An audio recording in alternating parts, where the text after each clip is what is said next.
Escola de Frankfurt. Em 1923, é fundado o Instituto para a Pesquisa Social, o ponto de partida para a Escola de Frankfurt, surgida na Alemanha em 1925. Escola representada por Max Horkheimer, Theodor Adorno, Herbert Marcuse, Walter Benjamin, Erich Fromm e Rutger Habermas, sendo o último desligado de tal influência e seguindo o caminho próprio. Foi a primeira teoria que pensou seriamente sobre o impacto e as consequências da penetração dos meios de comunicação de massa na sociedade. Sua principal ferramenta para ajudar a entender as interações entre comunicação e sociedade é a chamada teoria crítica. Pensar criticamente os meios de comunicação a partir de uma análise filosófica e econômica do capitalismo moderno, associando a psicanálise profunda da cultura. Aplicar o legado do marxismo e da psicanálise freudiana nos estudos do que eles vão denominar como indústria cultural. O impacto da propaganda nazi-fascista foi muito importante dentro do diagnóstico da mídia contemporânea feito pela teoria crítica, como uma escola formada por pensadores de origem intelectual marxista, a ascensão do Partido Nacional Socialista de Hitler ao poder, e ainda por vias democráticas, foi vista com perplexidade e desilusão. Foi como se um sonho tivesse acabado. Isso porque, desde o sucesso da Revolução Comunista Russa de 1917, o ideal de uma revolução social e política de esquerda na Europa passou a ser não mais uma utopia no horizonte político, mas uma realidade que se aproximava. Após a Primeira Guerra Mundial, a Europa estava imersa no desemprego e na hiperinflação. E ainda em 1929, estoura o crash da Bolsa de Nova York, que quase levou o capitalismo mundial para o ralo. Em 1933, a direita, concentrada no Partido Nacional Socialista, deu a vitória a Hitler em eleição direta, o que abriu caminho para a perseguição e destruição das organizações dos trabalhadores e seus partidos representativos. Surpreendentemente, para os intelectuais de esquerda, toda a Europa dá uma guinada politicamente às ditaduras.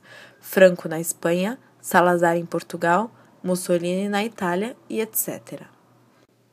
Inexplicavelmente, os trabalhadores desesperados votaram ou apoiaram seus próprios algozes. Como explicar tal catástrofe política? Para os frankfurtianos, duas questões novas estavam colocadas com o fim do otimismo político revolucionário: o fator da ideologia como denominação e controle social, e o papel novo até então desempenhado pelos meios de comunicação, ou seja, o papel da propaganda política cientificamente organizada como fator decisivo, como mobilizador das massas. A teoria crítica não concordava com um viés apenas político ou econômico como explicação para a ascensão do totalitarismo em toda a Europa. Ela propunha uma nova abordagem sobre a natureza da ideologia que era massificada pela propaganda política. A partir da análise marxista do funcionamento do capital e do mercado, a teoria crítica empreende uma análise profunda sobre o capitalismo moderno na fase da sociedade do consumo. A forma mercadoria, isto é a instituição da mercadoria como equivalente geral diante de qual todos os produtos humanos têm que se espelhar. Música, arte, ou seja, a mercantilização geral dos produtos do espírito humano era um fato novo, pois a forma mercadoria ainda se restringia apenas ao setor econômico. Fetichismo. Marx percebeu que o capitalismo tem um caráter religioso, o fetichismo. Fetiche entende-se um processo de inversão que se opera na consciência dos indivíduos. As ligações entre nós, são elas que estabelecem relações entre si. Ela é que tem a vida social, não nós.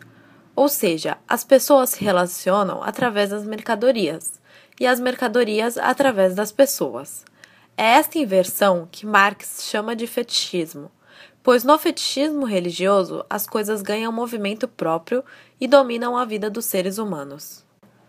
O que se entende por fetiche? Do Aurélio Online, objeto que supostamente tem poderes mágicos.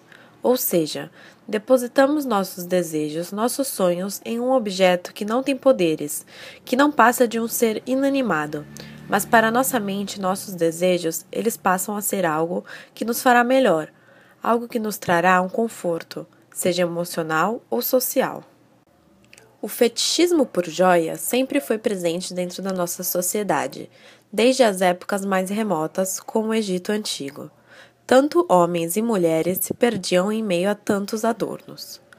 Com o passar dos séculos, as técnicas e os modelos de adornos foram ficando cada vez mais sofisticados. O que antes eram simples enfeites, hoje são verdadeiras obras de arte. Temos fetiche, pois com eles nós podemos nos exibir, nos mostrarmos como pessoas realizadas afetivamente e financeiramente, que para muitas, se não a grande maioria das mulheres, é muito mais importante do que qualquer outro tipo de realização. Have yourself a merry little Christmas. Let your heart be light. From now on, our troubles will be out of sight.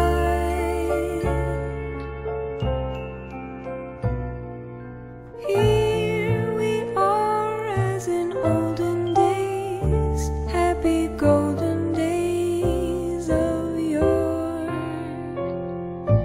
Faithful friends who are dear to us will be near to us once more.